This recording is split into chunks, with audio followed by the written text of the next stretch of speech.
A luta pelo petróleo. Episódio 2. Ao longo da margem oriental do Canal de Suez, as tropas israelitas fugiam em busca de abrigo. Os bombardeamentos e os disparos de artilharia acordaram-nos do seu descanso no feriado de 6 de outubro de 1973. De uma forma absolutamente inesperada, os egípcios atacaram durante as horas do meio-dia. Praticamente sem retaliação do lado israelita, utilizaram embarcações de desembarque para transportarem tanques, caminhões, canhões e soldados através do canal. Nos seus caminhões, os israelitas tinham colocado uma imagem do seu inimigo, o presidente egípcio Sadat. O ataque surpresa, lançado no Yom Kippur, o dia judaico da expiação, o dia mais sagrado no calendário judaico, foi parte da estratégia egípcia.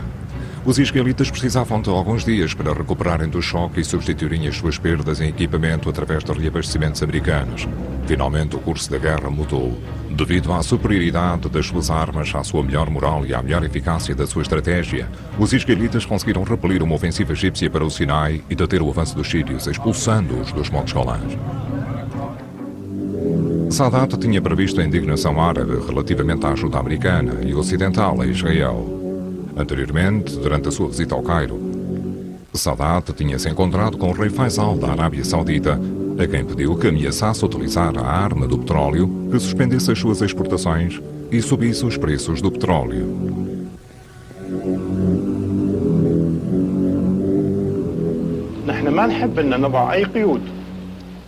We do not wish to place any restrictions on our oil export to the United States, but as I mentioned, America's complete support of Zionism against the Arabs makes it extremely difficult for us to continue to supply the United States petroleum needs and to even maintain our friendly relations with the United States. O rei Faisal anunciou um embargo ao petróleo em novembro de 1973. A utilização da arma do petróleo provou ser invulgarmente eficaz. Nos Estados Unidos e na Europa, o embargo provocou faltas maciças de combustível e gás, o que levou a quadruplicar os preços do petróleo. Também na Alemanha foram implementados os domingos sem circulação de carros. O secretário de Estado dos Estados Unidos, Henry Kissinger, deveria persuadir o rei Faisal a levantar o embargo ao petróleo. Eu tinha muito respeito pelo rei Faisal. Ele era um dos líderes mais ilustres do Médio Oriente daquele período. Vinha, é claro, de um mundo muito diferente daquele a que eu estava habituado. Não só era um rei absoluto, como o ritual habitual das reuniões com ele era nós ficarmos sentados no meio de um salão e todos os seus conselheiros a 1 quilómetro de distância, ao longo da parede. É claro que isto é um exagero.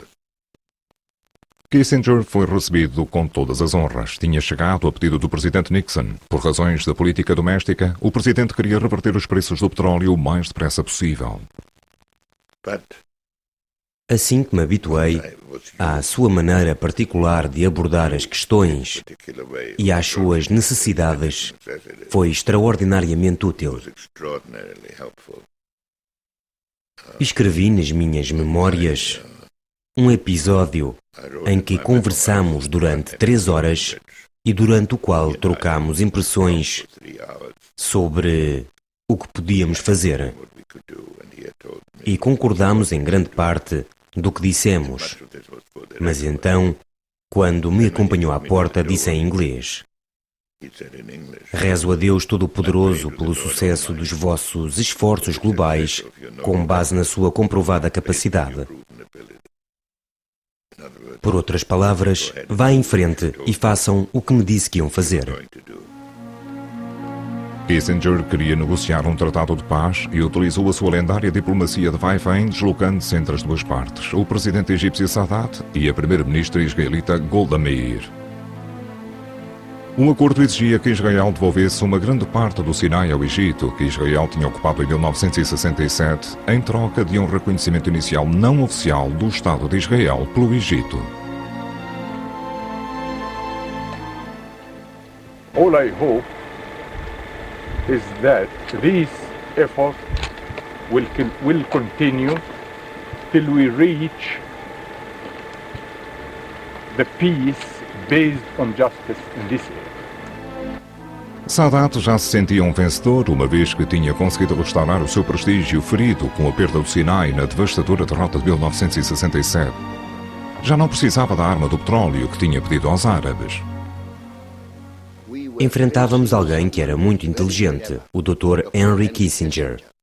Ele conseguiu espalhar a tensão e a isso chama solução passo a passo, até que tudo esteja resolvido.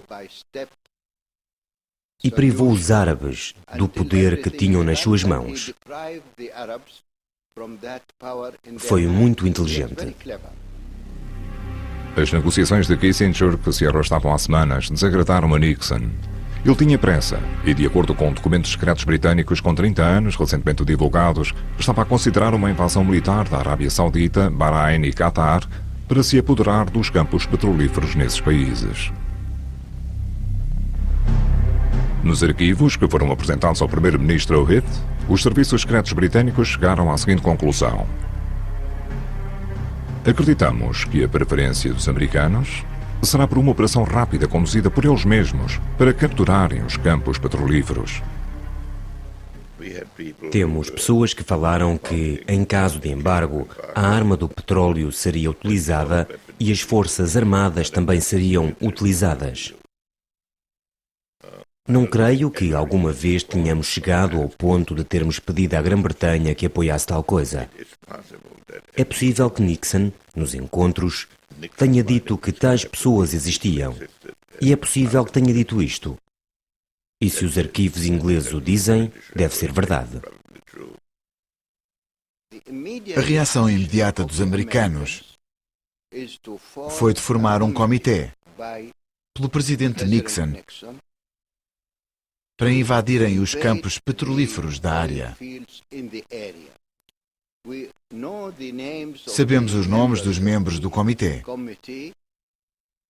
e decidiram no final, pelo menos os membros produtores de petróleo desse comitê, que era muito arriscado ir em frente com a invasão. Mas tinham decidido invadir os campos sauditas, os campos dos Emirados Árabes Unidos e do Kuwait. Tinham alguns problemas com os campos do Kuwait, porque, na altura, Saddam Hussein alinhava com os russos. E tinham receio que pudessem ter alguns problemas por causa disso. Mas mantiveram isso em segredo. O Dr. Kissinger não o disse totalmente, mas ameaçou os produtores de petróleo árabes para não irem longe demais. Era arriscado porque a América possuía vários meios para lidar com a situação. O rei Faisal também aprovou o resultado da diplomacia de vai-vem de Kissinger. Durante a Cimeira Árabe em Alger, na primavera de 1974, reforçou seu apoio a Sadat. Antes tinha levantado o embargo de petróleo contra os Estados Unidos. Nunca fiz quaisquer exigências no sentido literal. Queríamos que o embargo ao petróleo fosse levantado. Em retrospectiva, foi, na verdade, uma exigência estúpida, porque o petróleo era financiável e não precisávamos dele da Arábia Saudita. Podíamos comprá-lo no outro lado qualquer. E os outros podiam ir buscar à Arábia Saudita aquele que normalmente recebíamos. Portanto, penso que gastámos provavelmente demasiados esforços para conseguirmos o levantamento do embargo. Teherã também beneficiou do aumento dos preços mundiais do petróleo para o quádruplo. Por isso mesmo, o Shah reagiu com indignação quando lhe foi pedido numa carta pessoal de Nixon que revertesse os elevados preços do petróleo, tendo em conta o catastrófico impacto na economia mundial. O Shah respondeu com uma lição de moral arrogante. Eles seriam simplesmente obrigados a apertarem os cintos. Eventualmente, todos os filhos de boas famílias, que têm muito para comer a todas as refeições, que têm os seus próprios carros e por vezes se comportam como terroristas, colocando uma ou outra bomba de vez em quando, teriam de rever as suas atitudes em relação a alguns aspectos no mundo industrial moderno e teriam de trabalhar mais.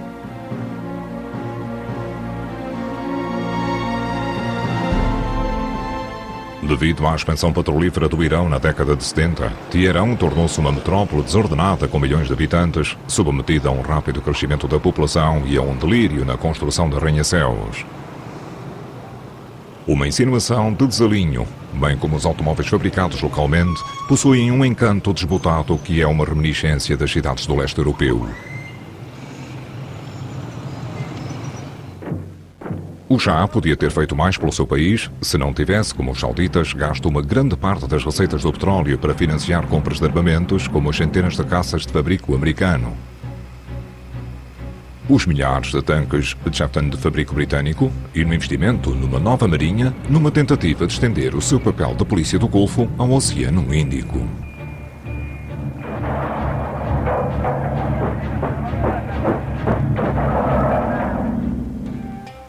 A Arábia Saudita tornava-se agora realmente rica. Até o povo podia partilhar da bênção do petróleo da nação.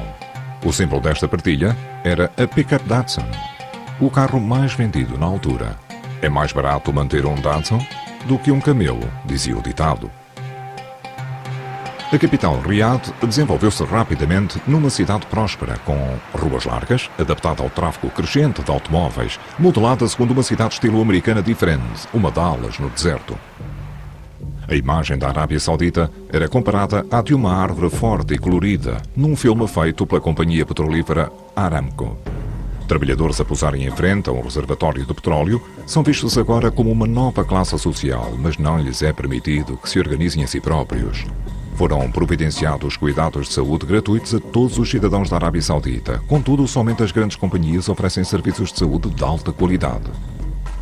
Devido à alta taxa de desemprego, a indústria petrolífera só pode empregar um pequeno número de trabalhadores. O Estado também paga subsídio de desemprego em casos específicos. Depois da guerra do Yom Kippur, o rei Faisal nacionaliza com alguma hesitação as últimas ações dos acionistas americanos da Aramco. Segue assim o exemplo de outros países exportadores de petróleo da região. Terem a fonte da sua riqueza ao seu dispor era um sonho há muito ambicionado pelos países produtores de petróleo do Médio Oriente. Com desconfiança, seguiram as recuperações e as descidas nos preços do petróleo nas bolsas de valores de Nova Iorque e Roterdão. Para eles, era um sinal de dependência dos poderes coloniais da Europa e dos Estados Unidos, bem como das suas companhias petrolíferas, as 7 irmãs, que dominavam o mercado. Só no início dos anos 60 do século passado é que conseguiram quebrar esse poder. O longo período de crescimento do mundo ocidental durante a era do pós-guerra estava a chegar ao fim nos finais da década de 50. Subitamente não havia demasiado petróleo no mercado mundial. As grandes companhias petrolíferas tinham que baixar os seus preços, mesmo o preço fixado, que garantia uma percentagem específica para os países produtores de petróleo. Adicionalmente, os preços ficaram pressionados pela União Soviética. Mostrando o desejo de obter divisas, a União Soviética tinha duplicado a sua produção de petróleo entre 1955 e 1960, devido à abertura de novos campos petrolíferos na Sibéria, inundando consequentemente o mercado com petróleo barato. Uma redução de 7% nos preços fixados para o petróleo do Médio Oriente, sem qualquer consulta, indignou principalmente o governo da Arábia Saudita, que encontrou apoio na distante Venezuela. A ideia de resistência, contudo, veio de uma mulher inteligente. Wanda Jablonski, uma jornalista checa perita em questões petrolíferas a viver no Cairo.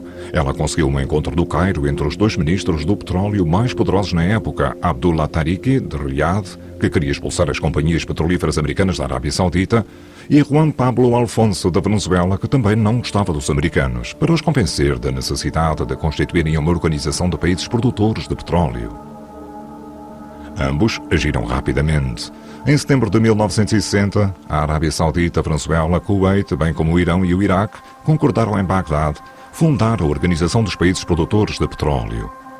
As principais exigências dos 5 Estados-membros fundadores, cujos países produziam 80% de todas as exportações mundiais de crudo, consistiram na resolução conjunta de todas as decisões relacionadas com o preço, em preços justos e estáveis, bem como na solidariedade por parte dos produtores.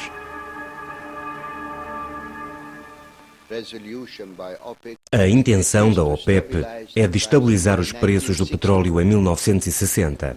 Mais tarde, Alguns países membros da OPEP ficaram deslumbrados e fizeram subir os preços para obterem mais rendimentos, mais receitas. A subida dos preços do petróleo também tinha subido à cabeça do Shah. Ele queria mais. Até durante as suas férias de ski em St. Moritz, interveio nas negociações com exigências bruscas. Ele acreditava que os americanos lhe deviam, uma vez que era o defensor dos interesses deles no Golfo, preços mais elevados. Os sauditas ficaram furiosos com o seu rival maçador. Eles queriam observar a lei da oferta e da procura. Apesar disso, estavam também a tentar manipular ligeiramente os mecanismos do mercado. As cotas de produção deveriam reduzir o abastecimento com vista a um aumento de preços. O Shah, assim como outros, não respeitaram as cotas. Subiu-lhes à cabeça. Os membros da OPEP não sabiam o que queriam. Estavam a tornar-se demasiado gananciosos. As conferências regulares dos ministros do petróleo dos membros da OPEP transformaram-se numa discussão sobre preços de petróleo que queriam impor em conjunto às companhias petrolíferas.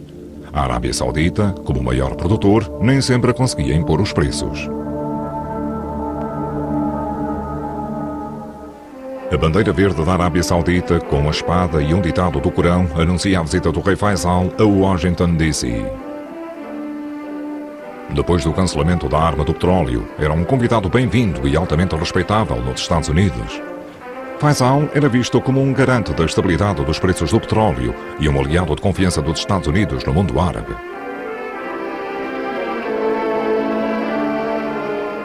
Pouco depois do seu regresso dos Estados Unidos, o rei Faisal foi assassinado no seu palácio. Profundamente afetado pela morte do rei Faisal, um grande cortejo fúnebre, incluindo o presidente Sadat e um grande número de chefes de Estado ocidentais, acompanharam o caixão do rei num enterro islâmico singelo. O rei foi assassinado por um sobrinho do extenso grupo de príncipes reais. Seria louco, como foi oficialmente proclamado, ou era um extremista? A dúvida levantou muitas questões quanto ao estado interno do reino. Nos finais de 1979, as tensões no país rebentaram de novo. No dia 20 de novembro de 1979, 500 militantes sauditas islâmicos irromperam pela grande mesquita em Meca e sequestraram centenas de peregrinos. Os eruditos religiosos tiveram que aprovar a ajuda de forças especiais francesas para dominarem os terroristas, uma vez que o uso de armas no interior da mesquita era proibido. O líder, um militante islâmico, acusou a família Saúde de corrupção, de oprimir o povo, de ocidentalização e de manter laços de amizade com os americanos infiéis. Exigiam regresso aos costumes pios dos seus antepassados.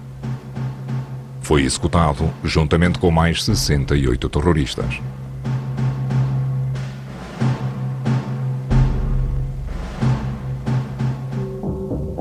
Apesar de se verificar também um aumento das tensões religiosas no Irão, os Carters comemoraram a passagem do ano em Teherão. O Shah tornou-se arrogante, mentalmente instável, com receio de uma revolução no Irão. Não podia continuar a governar com esta mentalidade. 1978 foi um ano de desassossego no Irão. A oposição xiita usou o descontentamento relativamente ao regime que, não obstante os elevados preços do petróleo, não conseguira reduzir a pobreza do país em seu proveito. Instigou greves e manifestações. Uma greve geral dos trabalhadores petrolíferos conduziu ao colapso da produção de petróleo iraniana. O Shah perdeu o controlo sobre o seu império. Desmoralizado, deixou o país no dia 16 de janeiro de 1979.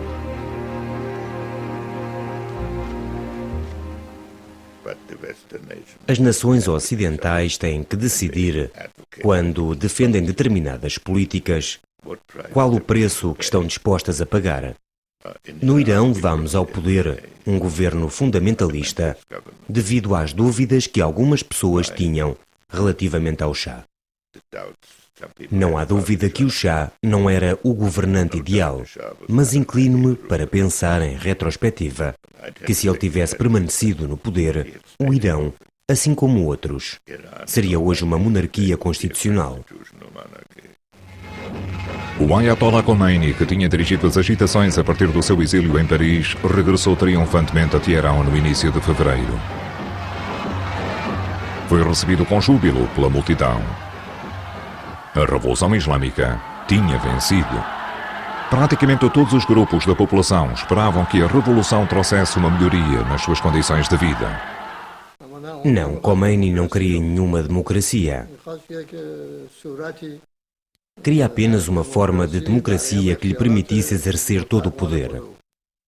Pelo que Khomeini prejudicou-se a si próprio ao ser um governante despótico. Em Teherão, os novos governantes abriram as portas da prisão central da Savak, a famosa e temida polícia secreta do Shah, para uma visita guiada à imprensa internacional. Foi efetuada uma demonstração simulada dos métodos de tortura habituais da Savak. As formas de tortura incluíam chicotear as solas dos pés, permanecer o dia todo de pé contra uma parede e o arrancamento de unhas. Durante esse tempo fui torturado com espancamentos e choques elétricos em 9 partes diferentes do corpo. Atormentaram-me e torturaram-me com choques elétricos.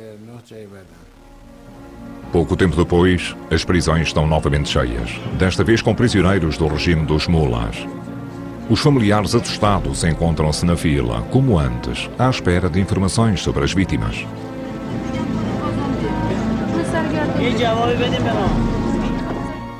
Lotfola Maisami tem vindo a publicar um jornal chamado Perspectives há já alguns anos.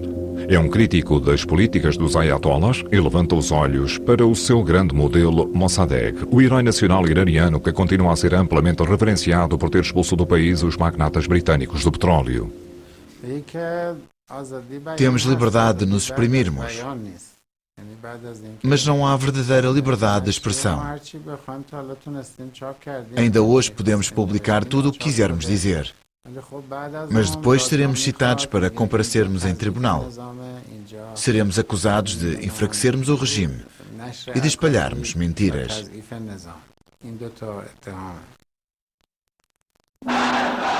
Não obstante as desilusões relativamente à sua teocracia islâmica, Khomeini continuava a ser popular. O seu principal carrasco, o Ayatollah Khalchali, por outro lado, era odiado. No início do regime, ordenou a execução de milhares de pessoas. Entre as suas vítimas, contavam-se colaboradores do Shah, dissidentes e infiéis, bem como homossexuais, toxicodependentes e prostitutas. Nunca imaginamos que Khomeini se virasse contra o seu próprio povo com armas. Ele provou que não era capaz de pegar em armas contra o próprio povo, mas que também estava disposto a aceitar a morte de pessoas inocentes. No início, nas prisões, eram executadas 50 pessoas todas as noites. Mais tarde, esse número subiu para 300 ou 400. No dia 4 de novembro de 1979, um grupo de estudantes universitários militantes atacou a embaixada americana em Teherão, fazendo reféns 62 membros da embaixada. Foram mantidos sob sequestro durante 444 dias. Khomeini precisava de um inimigo para justificar a sua tirania. Nenhum era mais óbvio para ele do que o grande Satã, os Estados Unidos, que tinham até autorizado a entrada no país ao Shah para receber tratamento médico para o cancro.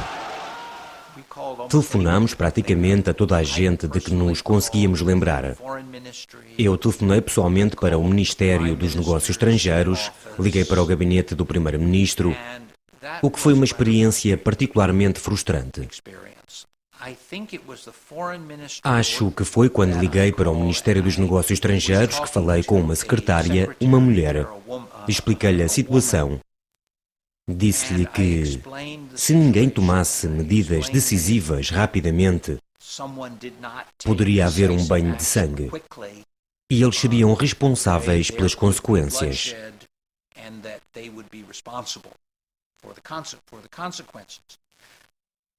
Bom, antes que eu pudesse avançar mais, ela interrompeu-me e perguntou-me sobre os passaportes que tinham enviado para a obtenção de vistos. Se estavam prontos. Respondi-lhe que se não fizessem nada, podiam dizer adeus aos vistos. Não haveria nenhuns. A multidão de estudantes em júbilo podia continuar livremente o cerco à embaixada. A polícia permanecia em segundo plano. A crise intensificou-se. O gabinete de primeiro-ministro não ajudou muito. Primeiro disseram: vamos enviar alguém para ajudar, não se preocupem com nada. E quando a ajuda não chegou, eram umas 10h30, 11 da manhã, disseram: decidimos marcar uma reunião para as 3 ou 4 da tarde para decidirmos sobre o que vamos fazer. Nesse momento ficou evidente para mim de que estávamos por conta própria.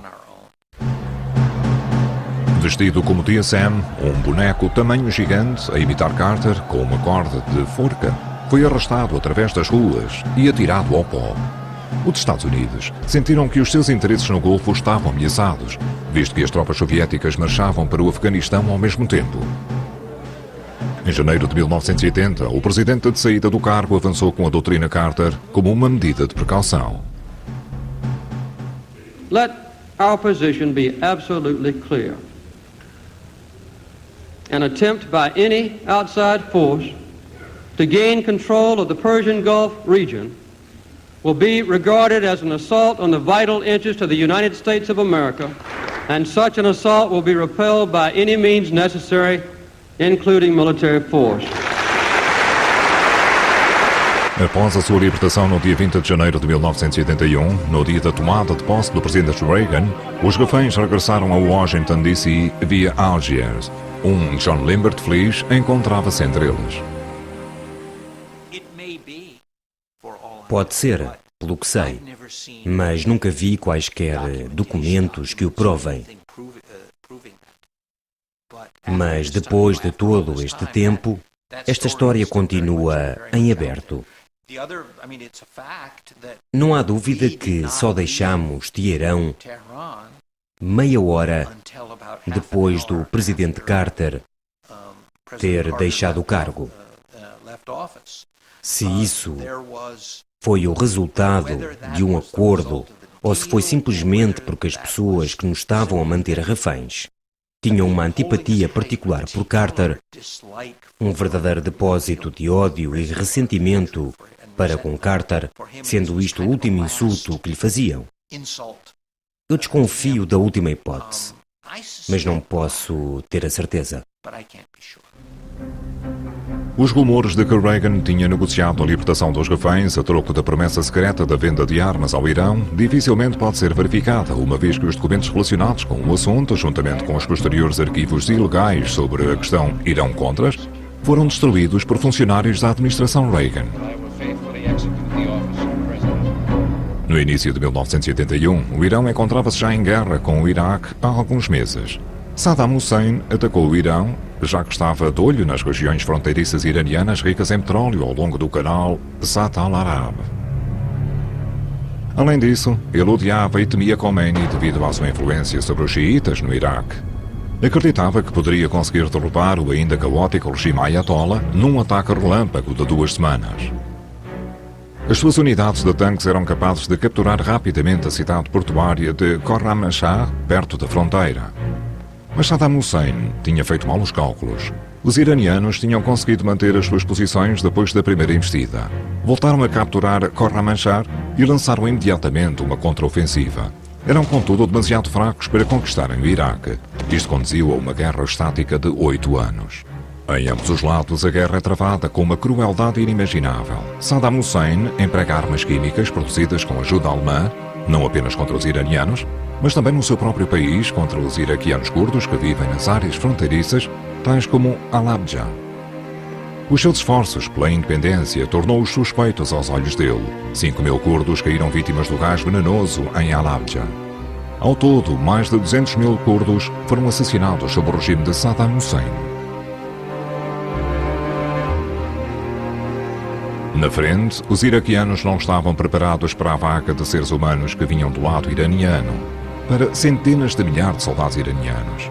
Muitos morreram como mártires por Khomeini, outros foram feitos prisioneiros pelos iraquianos, entre eles inúmeras crianças que Khomeini tinha mobilizado como último recurso. Khomeini estava determinado em destruir Saddam Hussein e a levar a Revolução Islâmica para o Iraque. Foi um erro de cálculo. Após 8 anos de guerra, ambos os países estavam em ruínas e tinha sido derramado tanto sangue que tinham que estabelecer a paz.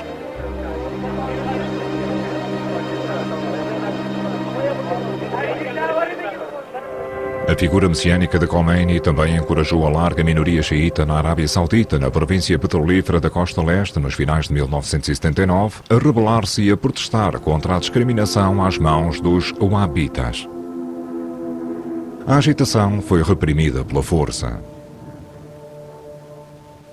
Foi muito pacífico. Na verdade, muitos xiitas foram mortos nessas manifestações, mas era pacífico.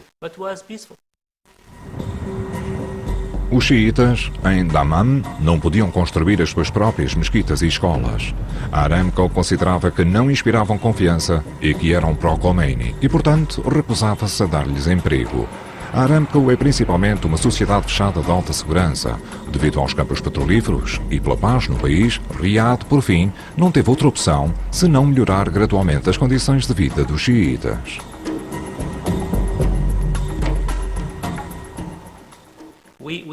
Nós costumávamos construir o maior número de empregados na Aramco. Por isso disseram que tinham medo que as pessoas pudessem ser leais a outro país. São a maioria da Aramco, portanto são perigosos. E tomaram a decisão de pararem de os contratar para reduzirem a percentagem de xiitas na Aramco. Durante a guerra Irão-Iraque, Teherão espicaçou uma e outra vez as agitações xiitas, principalmente durante as peregrinações anuais a Meca. Não reconhecia o domínio saudita sobre os lugares sagrados de Meca e Medina. Em julho de 1987, um número especialmente elevado de peregrinos iranianos tomaram as ruas de Meca transportando cartazes de Khomeini e anti-sauditas. As forças de segurança sauditas agiram de uma forma brutal e cruel com os manifestantes. De acordo com declarações não oficiais, 400 iranianos foram mortos. Em ambos os lados houve também um motivo político para as suas ações. Teherão ficou indignado pela ajuda financeira de Riad ao seu inimigo, Saddam Hussein.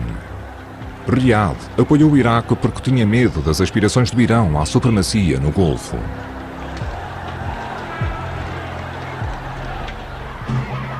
Em Teherão houve manifestações públicas de luto. Ali, o antigo presidente iraniano, Rafsanjani, falou da família real em Riad como uma clique do mal e os sauditas como hooligans wahhabitas.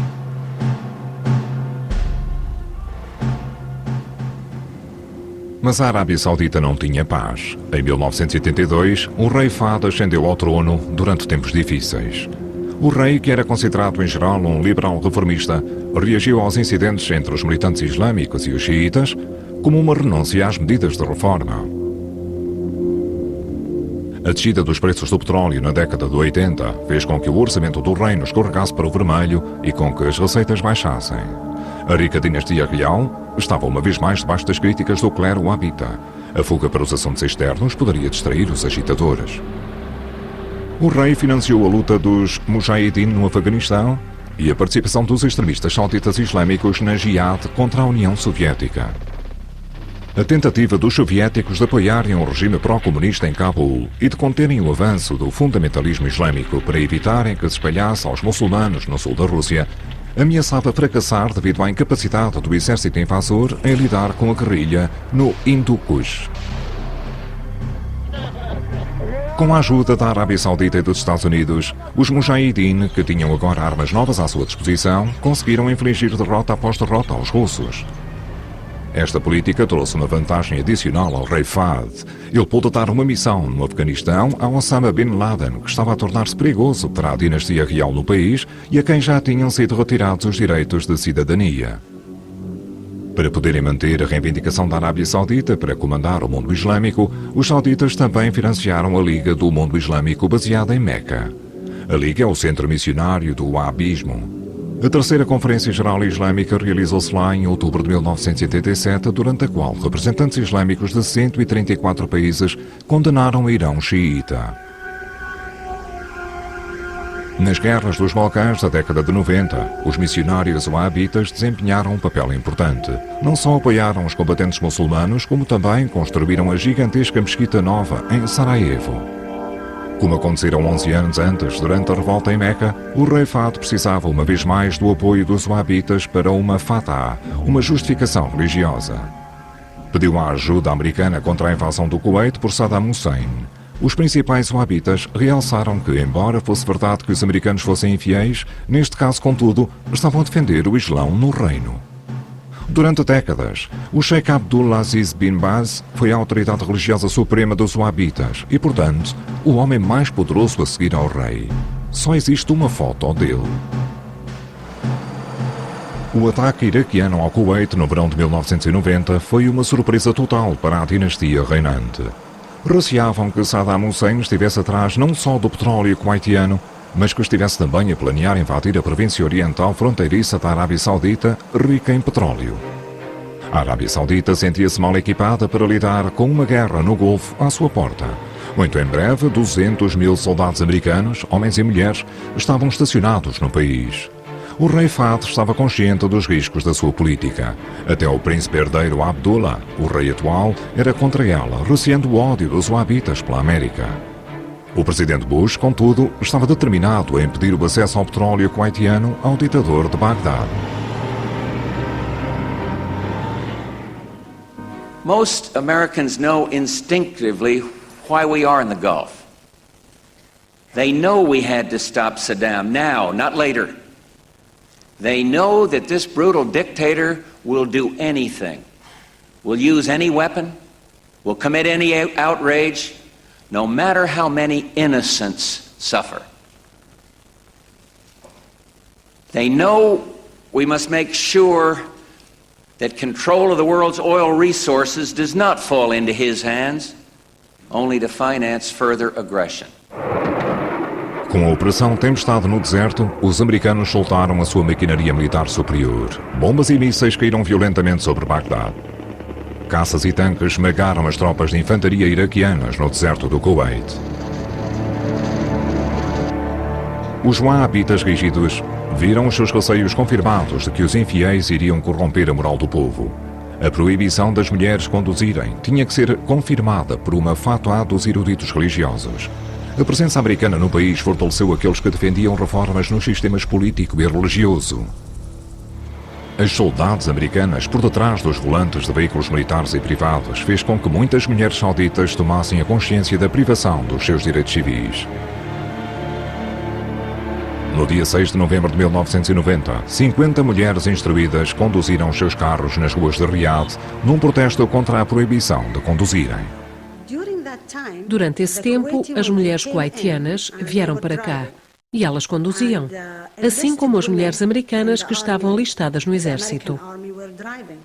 E se alguém lhes dissesse, ouçam, sabem que as mulheres sauditas não estão autorizadas a guiar aqui? Elas simplesmente afastavam as pessoas e diziam-lhes que para serem deixadas em paz, que não se importavam com as nossas regras e regulamentos. Para nós, mulheres ativistas, que nos juntámos espontaneamente, não éramos um movimento político, um grupo organizado. Juntámo-nos espontaneamente porque vimos o que estava a acontecer e dissemos que esta é uma oportunidade para protestarmos e para dizermos que queremos que os nossos direitos sejam reconhecidos. Não queremos esta lacuna nos direitos das mulheres, esta injustiça ou preconceitos relativamente às mulheres. Portanto, pegamos na questão da condução como um símbolo para tudo o que queríamos mudar na nossa situação e nas nossas posições. Portanto, guiámos porque na altura as mulheres andavam a guiar. E nós dissemos, bom, se as mulheres estrangeiras podem guiar, então nós também podemos.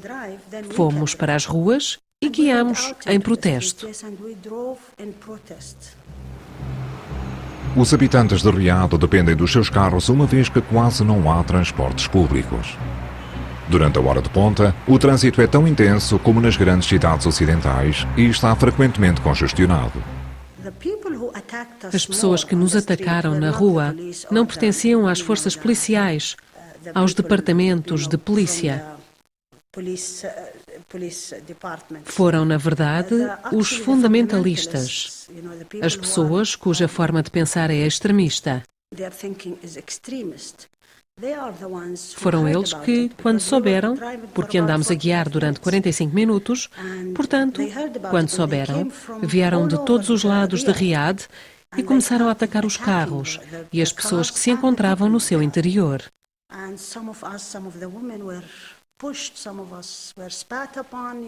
Algumas de nós foram empurradas, cuspidas, algumas foram realmente maltratadas pelos homens. Foi muito mau. A polícia foi muito mais gentil. Nós queríamos ser apanhadas pela polícia, não pelos fundamentalistas. E então levaram-nos para a esquadra e ficámos lá. É claro que não foi por muito tempo, não era grave, mas quando saímos no dia seguinte, creio que 24 horas mais tarde, fomos despedidas dos nossos empregos. Fomos todas despedidas. E então começou uma enorme campanha de ódio no interior da sociedade. Chamavam-nos nomes e diziam que éramos contra os valores islâmicos, contra os valores tradicionais, que éramos, talvez, desobedientes. Não éramos boas pessoas. Era o que diziam. Disseram coisas muito más a nosso respeito e os nossos passaportes também foram confiscados. Não pudemos viajar durante cerca de um ano. Nas horas noturnas, as grandes ruas cheias de lojas transformam-se virtualmente num parque de diversões para a juventude dourada, os jovens das famílias abastadas. A rua é o único lugar onde podem descarregar energias. Os wahhabitas não autorizam cinemas. Os cafés e os restaurantes são domínios exclusivamente masculinos, inacessíveis a mulheres sem o seu acompanhante masculino. E os contactos com homens estranhos seriam considerados uma violação aos regulamentos religiosos. Nos carros, contudo, as raparigas são autorizadas a andar sem terem que se cobrir completamente, mas só se o condutor for um irmão ou um outro membro próximo masculino da família. As tentativas de encontro devem, portanto, acontecer nas ruas e nas estradas. No momento certo, os jovens atiram um bilhete com o número de telefone a uma rapariga do carro ao lado.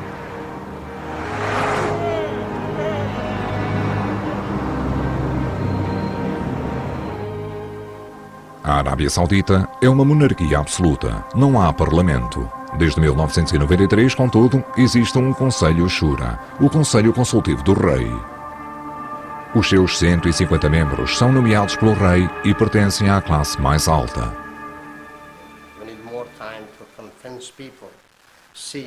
Demorou muito tempo para convencer as pessoas a verem mulheres a conduzir nas cidades sauditas.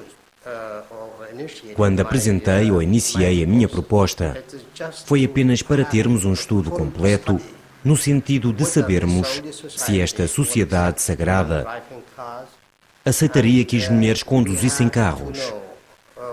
E para sabermos até que ponto seria uma vantagem ou uma desvantagem as mulheres guiarem os seus próprios carros.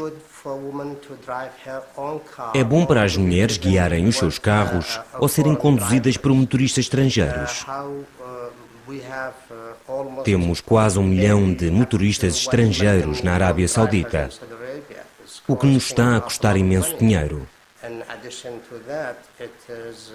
Além disso, esses estrangeiros ou os novos motoristas vêm do exterior, de culturas diferentes. E estão a lidar com aquilo que nos é mais precioso, as nossas mulheres e os nossos filhos.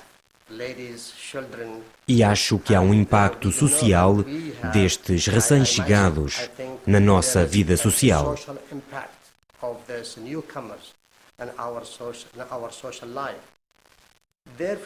Portanto, propus, vamos fazer um estudo e analisar. E tudo o que podíamos fazer no Conselho Shura era enviar o resultado desse estudo ao rei, que é o único que tem autoridade para dizer sim ou não.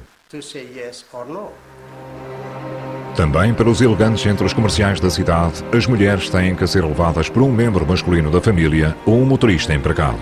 Não podem simplesmente apanhar um táxi. Uma vez no centro comercial, podem deslocar-se relativamente à vontade, mas são atendidas apenas por homens, mesmo quando compram roupa interior. Podem, apesar de tudo, gastar dinheiro em artigos de luxo ocidentais livremente. Tornou-se um choque para esta sociedade. Perguntei a pessoas ligadas às ciências sociais, a cientistas, economistas, políticos, polícias e a religiosos, para se juntarem a fim de efetuarmos um estudo e depois darem a conhecer o estudo às pessoas, mesmo às mulheres que rejeitavam a ideia. Eles disseram que houve umas 500 mulheres que escreveram ao rei dizendo: "Nós não queremos guiar." Ninguém obriga ninguém a fazê-lo. Lembro-me que, há muito tempo, quando introduzimos a educação para as mulheres na Arábia Saudita, muitas pessoas rejeitaram a ideia. Mas, como era um direito das mulheres, o de aprenderem, o rei na altura, o falecido rei Faisal, disse: "Vou abrir a escola. Quem quiser levar a sua filha pode levar." Quem não quis, estava no seu direito. E agora acredito que aquelas que rejeitam a ideia, ninguém está a obrigar a guiar. Mas há muitas mulheres sauditas desesperadas para guiarem os seus carros por necessidade. Não é por diversão, é por necessidade. Hoje, no jornal saudita, dizem que há 400.000 mulheres sauditas divorciadas. Quem é que as pode ajudar? Se elas não se puderem ajudar a si próprias. Nos bairros de Riad existem, arrancados ao deserto, pequenos parques e recintos de recreio para mães e filhos. Mas o olho da lei nunca está muito longe. A polícia religiosa e a polícia regular trabalham em conjunto. Se observarem algo suspeito, como um operador de câmara com aspecto ocidental, aparecem imediatamente. Nem sempre foi assim.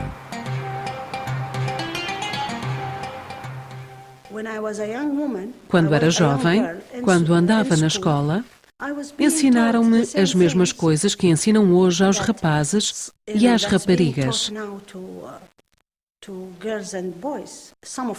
Algumas, nem todas, agora dão mais ênfase à educação religiosa. Mas não me afetou no sentido de me tornar mais fundamentalista. Nem me tornou mais anti-ocidental, anti-globalização, ou me virou contra as mulheres. Não. Toda a sociedade, toda a cultura era mais aberta. E o motor religioso encontrava-se na rua nessa altura, quando eu era criança. Havia homens idosos que eram muito simpáticos e andavam de um lado para o outro a cuidarem da segurança pública, da moral pública. Eu costumava brincar na rua e eles estavam lá, mas sentia-me segura com eles quando era criança. Mas as coisas mudaram realmente e desenvolveram-se. A polícia religiosa que existe agora e que anda pelo mercado e pelas ruas a zelar pela moral pública é muito extremista. São muito jovens e muito violentos. Não são como as pessoas idosas. São realmente jovens com uma cultura de violência. Eles próprios têm uma psicologia violenta. E o Islão não é isso.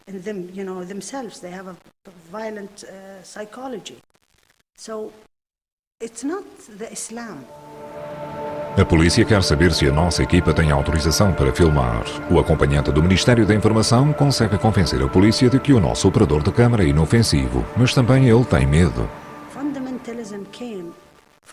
O fundamentalismo veio de um grupo de pessoas que pegaram nas ideias fundamentalistas e utilizaram-nas para protestarem contra as condições existentes. Portanto, são de facto politicamente motivadas. Querem mudar a situação política, querem mudar a estrutura social da sociedade e pegaram nos preceitos religiosos e disseram: vejam, a Arábia Saudita não é islâmica. Temos que ser mais islâmicos. E levaram a ideia deles em frente. Durante 30 anos continuaram com essa ideia e estão a apertar cada vez mais o cerco. Estão a ajustar a ideologia do Islão, a torná-la cada vez mais restritiva. A ideologia já está a ser ensinada nas escolas. Um hábito dos níveis superiores da hierarquia fica tradicionalmente à frente do Ministério da Educação. As escolas públicas são escolas do-corânicas com instrução religiosa como foco principal. Rapazes e raparigas são preparados separadamente para os seus papéis na sociedade.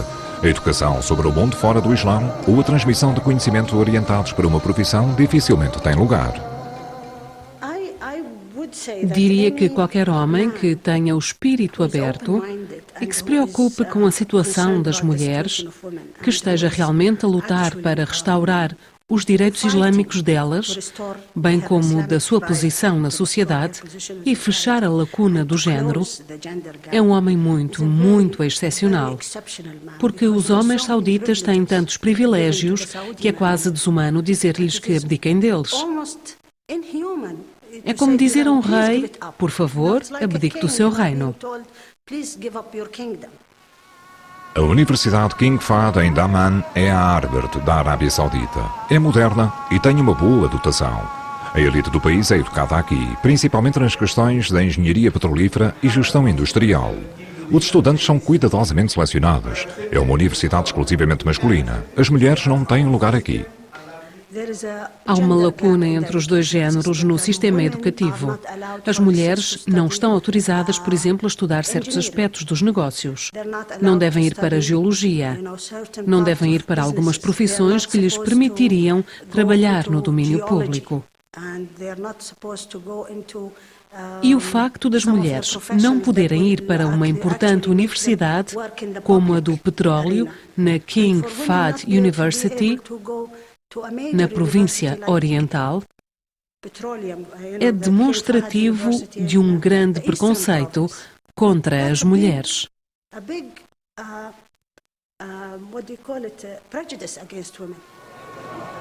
O campus permite uma impressão ocidental. Quem quer que estude aqui não tem que se preocupar com o futuro. Os estudantes aqui não enfrentam quaisquer problemas relativamente ao emprego. Porque esta universidade é a melhor. Portanto, são as companhias que vêm ter connosco. Para muitos sauditas, a vida não parece tão risonha e otimista. Não muito longe da Universidade King Fahd, as áreas à direita e à esquerda da estrada principal parecem abandonadas e oprimidas ao longo de muitos quilómetros. E mesmo na cidade capital do petróleo, Daman, também há bairros pobres.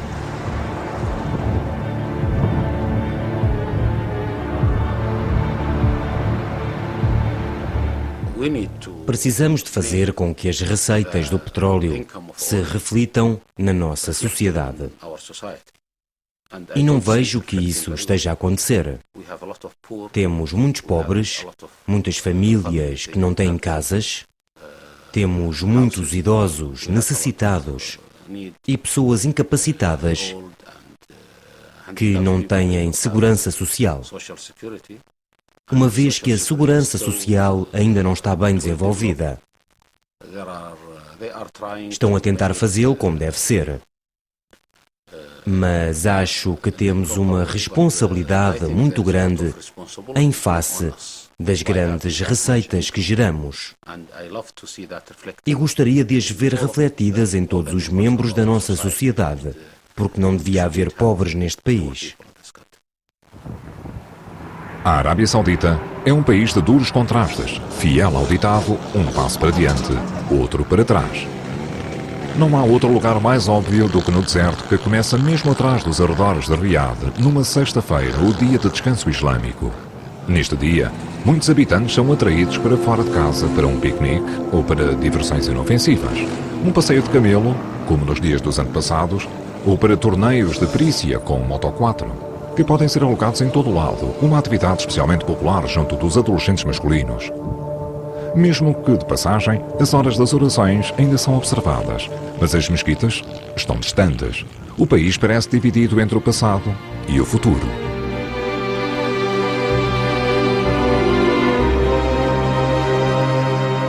Versão portuguesa, Pátio das Cantigas.